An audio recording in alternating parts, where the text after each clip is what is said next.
23.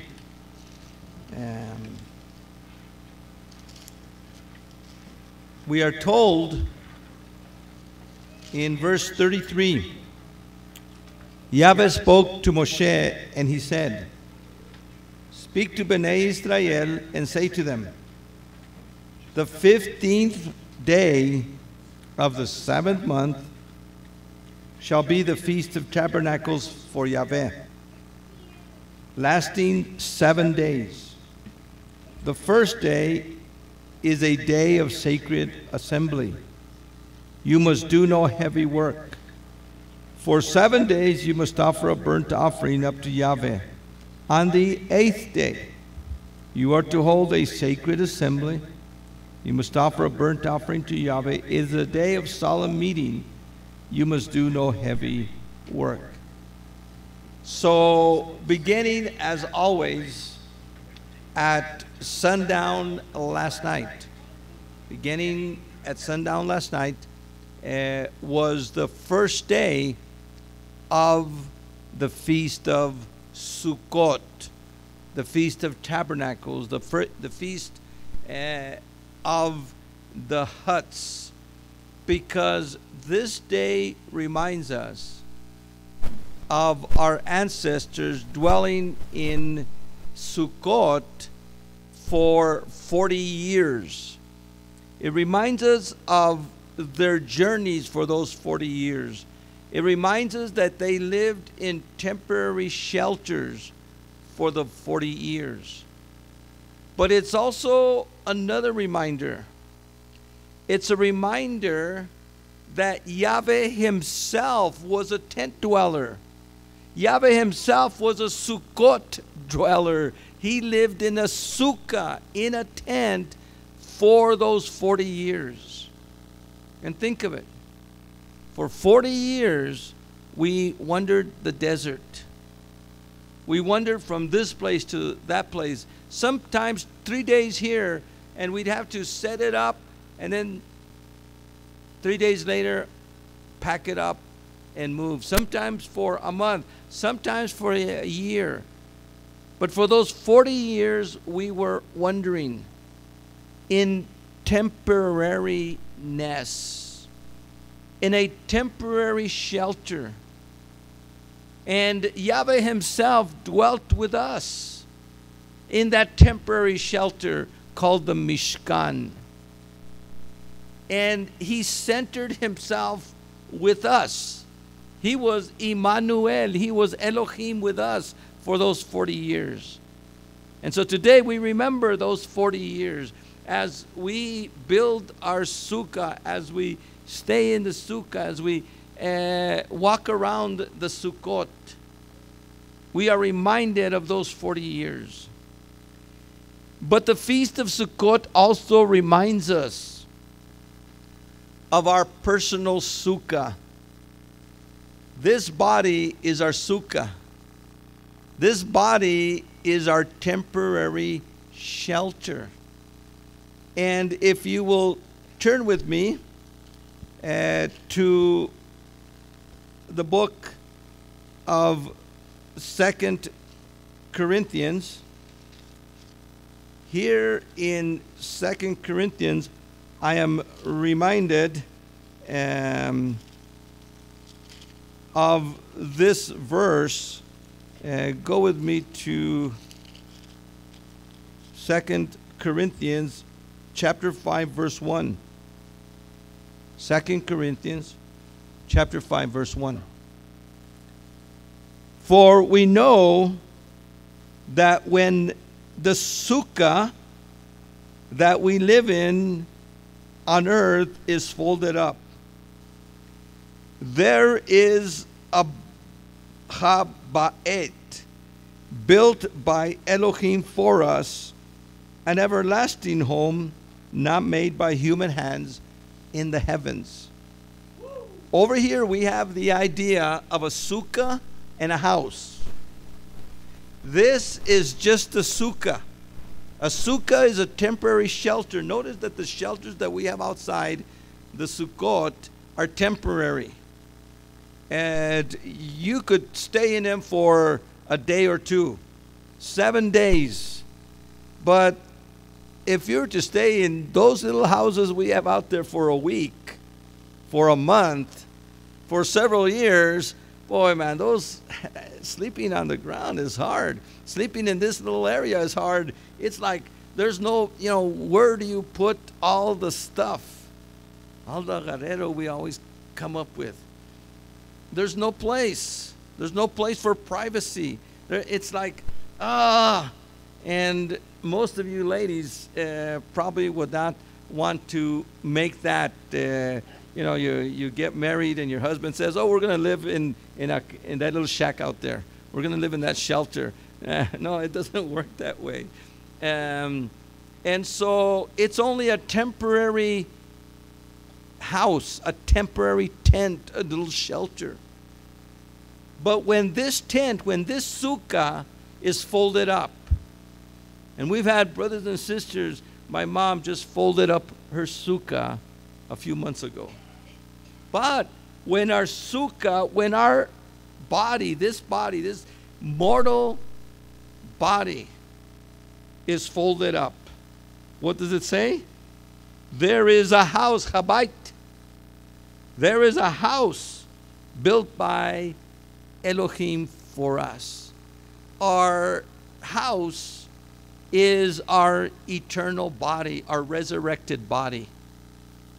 And even though this sukkah that we live in now is our temple today, can you imagine the temple we're going to be when this one's folded up and now we have something not built by human hands? Because remember, this sukkah was built by our parents.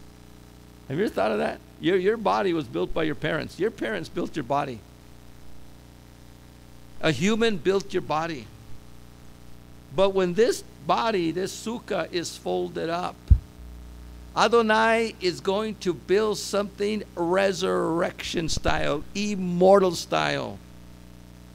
Then it'll say, this mortal must put on immortality, and this perishable must put on imperishability. And it goes on to say, an everlasting home, not temporary. Sukkot reminds us of temporary. But what's interesting is Sukkot is also the springboard for the eternal. Because Sukkot, the feast of Sukkot, is that feast which is reminiscent of the millennium, which is the reminiscent of the eternal that we are going to live in. In fact, one of the reasons that last night we talked about the birth of Yeshua, today is the day that Yeshua was born. He was born on Sukkot. And we are told in 1 John that in the beginning was the Word was with Elohim, and the Word was Elohim. And in verse 14 it says, and the Word became flesh, and He tabernacled among us. He sukkahd among us. When Yeshua was here on earth, He lived in a sukkah. His body was a sukkah. You ever think of that? Yeshua's body was a sukkah. But Yeshua died and rose again on the third day. Watch what it says in the book of Philippians. Go with me to the book of Philippians, and we will look at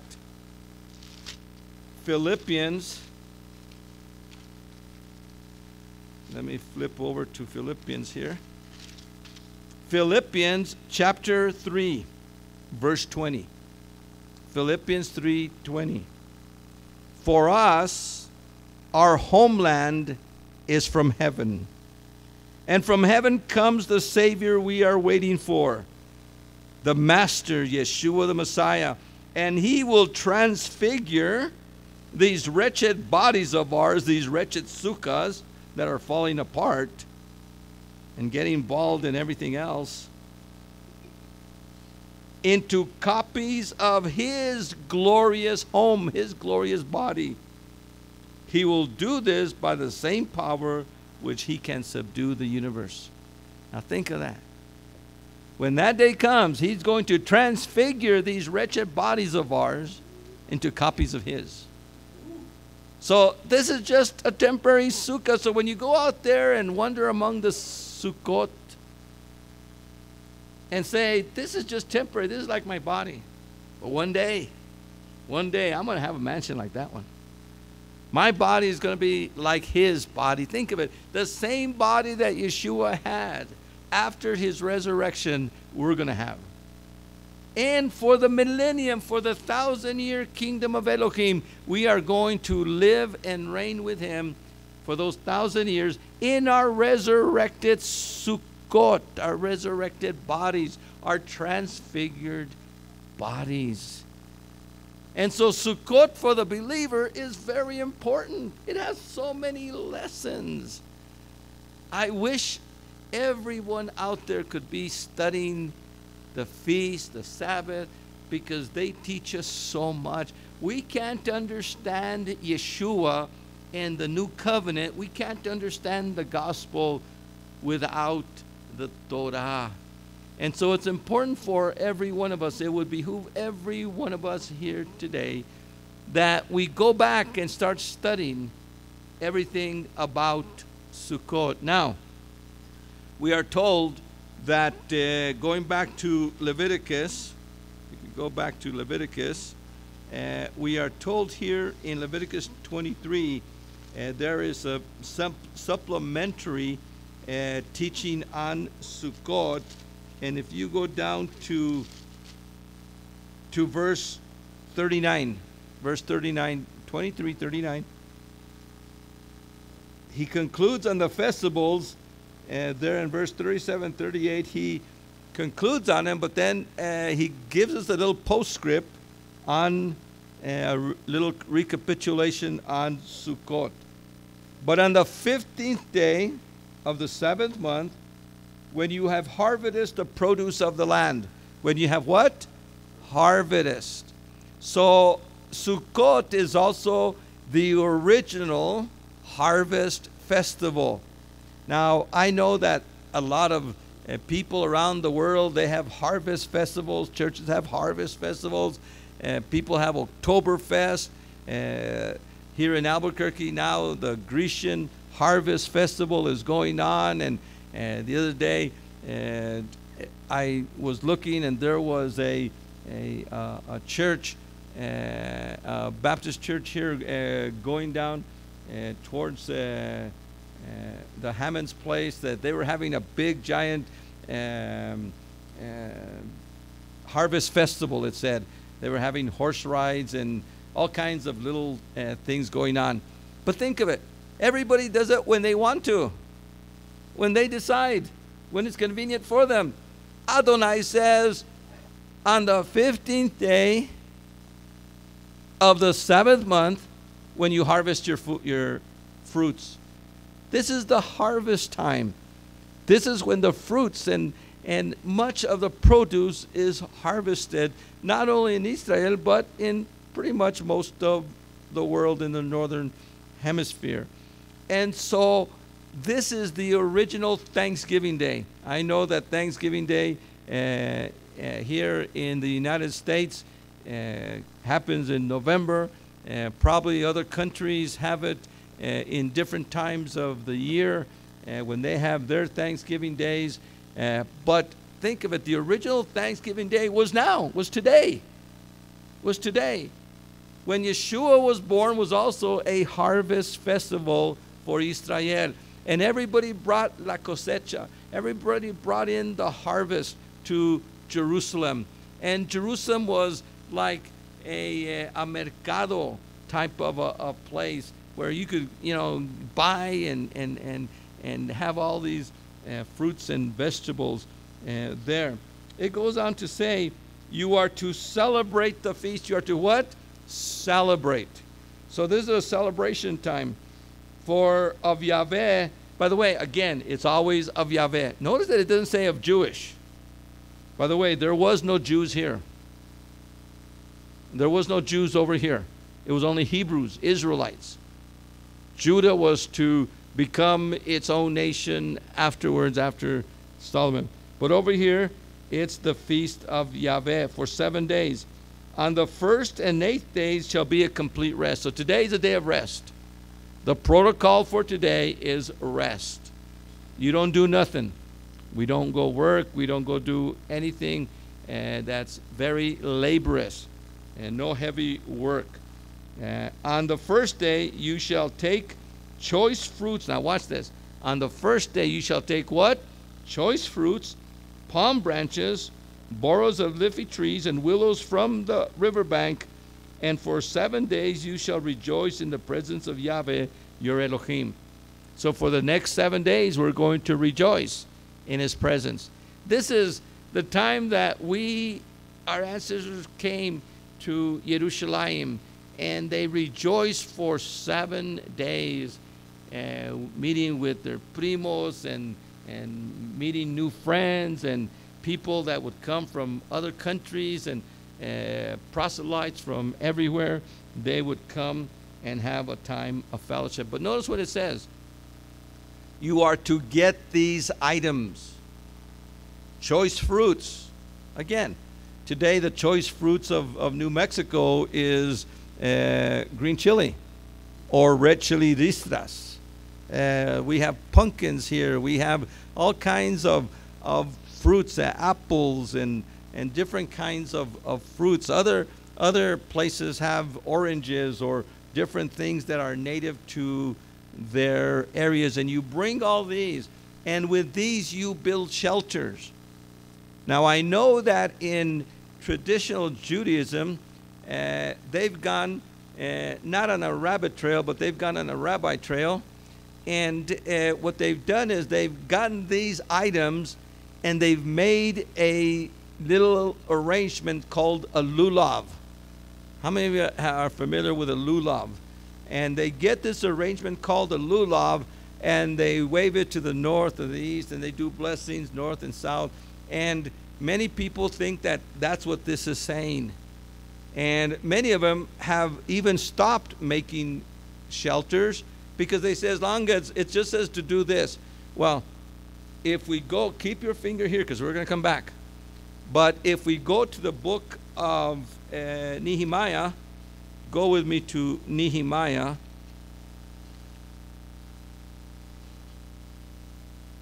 And here in the book of Nehemiah, chapter 8, Nehemiah chapter 8, and beginning with verse 13. Now, if you go chapter 8, begin in verse 1, it is the first day of the 7th month, which was Yom Teruah, and they got together to publicly read the Torah. And by the 2nd day, it says here in verse 13, on the 2nd day, the heads of the families of the whole people and the priests and the Levites gathered around Ezra the scribe to study the words of the Torah. They got together to what? Study the words of the Torah. And written in the Torah, written in the scrolls, that Yahweh had prescribed through Moses, they found this. And this is from Leviticus 23. The sons of Israel are to live in shelters during the feast of the 7th month. As soon as they heard this, stop. Let's stop here. So here they're reading the scriptures. And it says, the children of Israel shall live in shelters. But all of a sudden it says, as soon as they heard this, they put the brakes on. They came to a screeching halt. As soon as they heard this, they issued a proclamation. In all the towns and in Jerusalem, go into the hills and bring branches of olive, pine, myrtle, palm, and other leafy trees to make shelters. Not to make a lulav, but to make what? Shelters.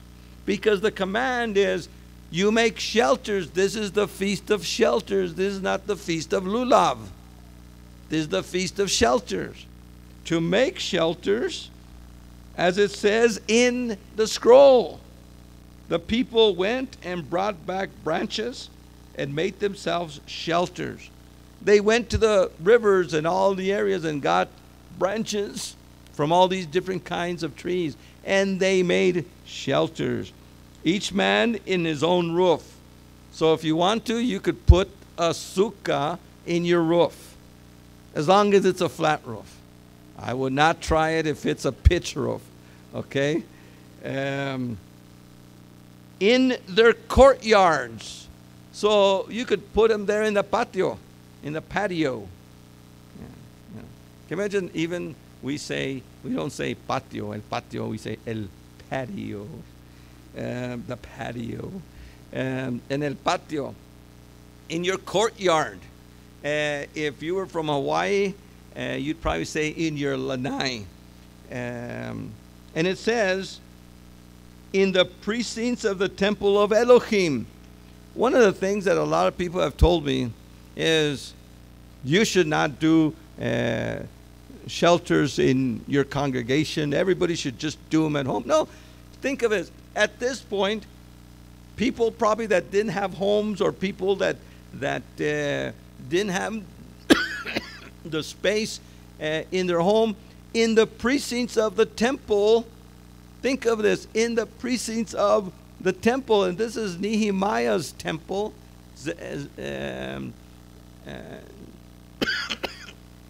Zerubbabel's temple, and Ezra's and Nehemiah's temple, which was a smaller temple than Solomon's or Herod's was to be. So in the precincts of the temple area, they built shelters. And then it says, on the square of the water gate and the square of the gate of Ephraim. In biblical times, on both sides of a gate, of a major gate, they would have a patio area on both sides, coming in and going out. When you go to Israel and you go, for example, the city of Dan or Megiddo or some of these areas where you go into the main gate, there you will find the seats for the elders where they sat on and where business was done. And on this little areas is where they built shelters.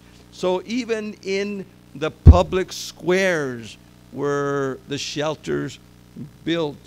And it says there, the whole assembly, the whole kehilah, all who had returned from captivity, put shelters and lived in them. Can you imagine? For 70 years, they hadn't done this outside. They put up shelters, or in this manner, in this high of a sense. From the time, well, let me go on. I'm going ahead of myself. It says, the sons of Israel had not done such a thing from the days of Joshua son of Nun till the present, and there was great merrymaking. So it doesn't say that they hadn't done these things since the time of Joshua. By the way, the word Joshua there in the Hebrew is not Yehoshua, the regular Hebrew word for Joshua. The Hebrew word here, because they had just come from captivity, the name that it appears here in the Hebrew is Yeshua, son of Nun. Because all the Yehoshuas, all the Joshuas, before the captivity, during the captivity, the name Joshua was turned into Yeshua. It's just like you are a William, and your name is William. But then you go to captivity, and when you come back, your name is Bill. Well, Bill is William, or you could say Billy, but it's the same name. And in a sense, that's what happened with Yeshua. The word Yehoshua means Yahweh saves. And Yehoshua's name wasn't even Yehoshua originally. His name was Hosea. Joshua's name was actually Hosea, salvation. But Moses, in Numbers 13, right before they were sent to reconnoiter the land, changes his name from Hosea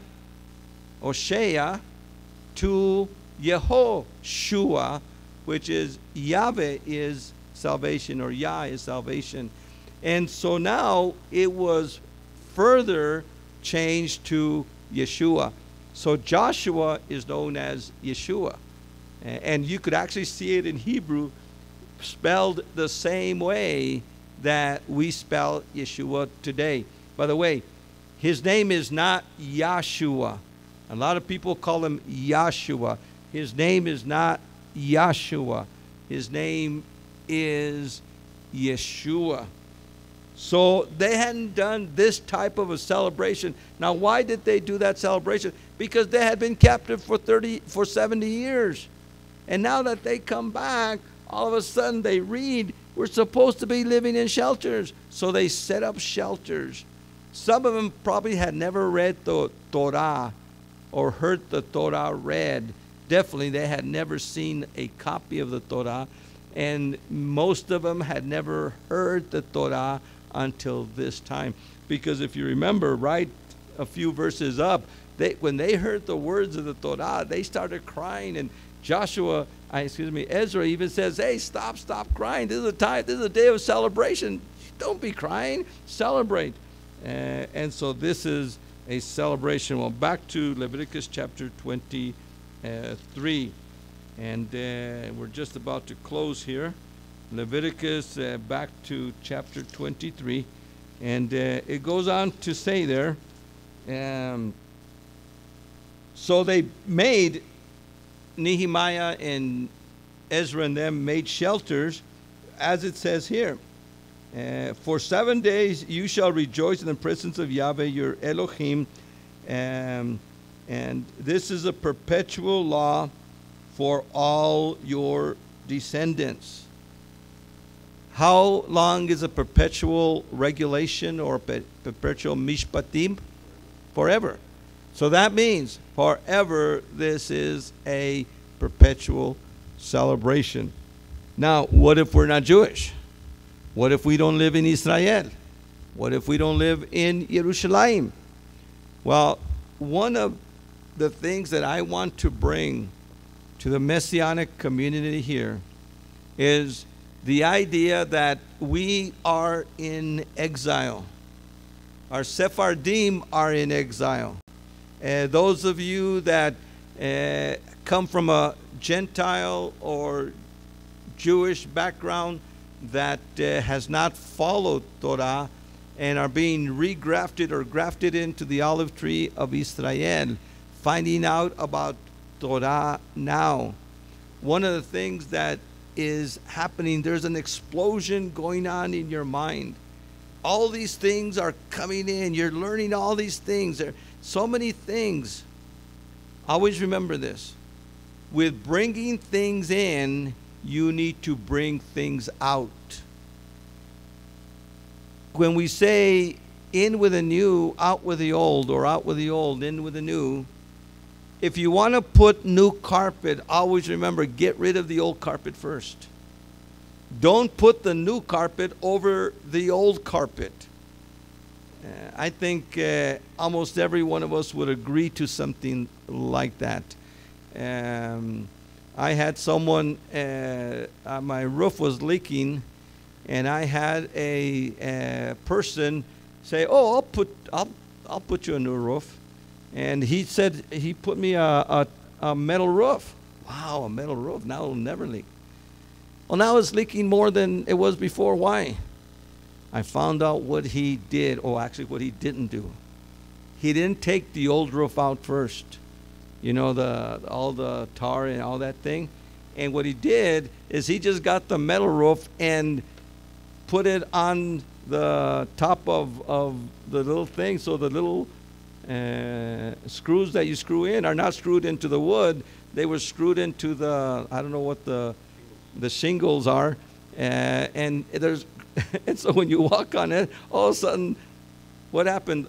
The shingles gave way, and now I have little holes all around, and it's leaking even worse. You got to get rid of the old before you put in the new. And Adonai wants us to get rid of all the old stuff, the old traditions that we grew up with Christianity, for example. Today is Yeshua's birthday. So we need to get rid of Christmas. We need to get rid of Easter. We need to get rid of all these traditions of men, because that's what they are, traditions of men, so that we could bring in the truth, the birth of Yeshua at this time, the Feast of Tabernacles where we remember. And again, if you come from a Gentile background, you're adopted. You're adopted into a family. So when you're adopted into the family, you get their inheritance. You get their inheritance, right? If you're adopted, you get their inheritance, right, David? They get your inheritance. You know, they get your SUV, and they get your motorcycle, and they get your everything. You know, when you're adopted, you are a son. But you also get the responsibilities. Oops. They're still going to have to throw out the trash when they get older. Are they throwing out the trash yet? Not yet. Okay, but they'll have that responsibility, right? The responsibilities are there. So many times we want the inheritances, we want the blessings, but we don't want the responsibilities. No, we get the whole thing, the whole shebang. Responsibilities to meet, responsibilities for the Sabbath, responsibilities for the feast, responsibilities for kosher, responsibilities for living his life. And this is one of the things we're going to be teaching this weekend at Sukkot. So we want to have every one of you continue. And for those of you that are listening through YouTube, tonight here in Albuquerque, we continue with our citywide Sukkot festival. This is citywide. So invite, it doesn't matter what congregation you're from, a Messianic or otherwise, a Christian church or otherwise, you are welcome to come and to be part of what Adonai is doing. So tonight the youth are going to have a youth concert. And then what we're going to be doing on Sabbath is having our regular Sabbath service at 10 o'clock. And it's going to be going teachings.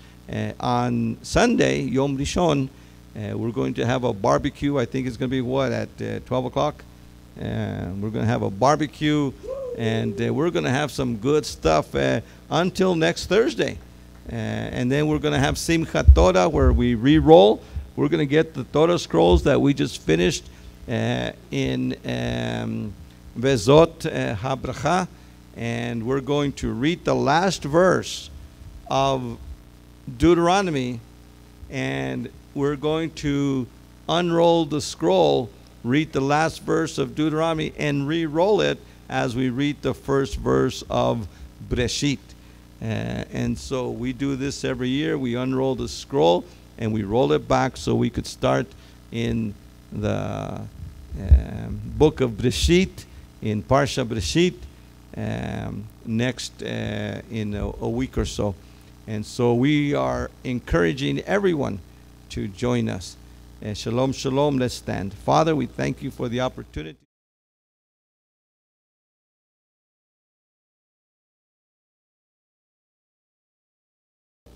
And that we could, Father, encourage celebration that you have commanded. These men and women are here, and children old enough to understand are here, because you commanded them to be here. In Yeshua's name, amen. Shalom, shalom. Yeberechecha Yahweh vayishmerecha. Ayir Yahweh panav elecha v'chunecha.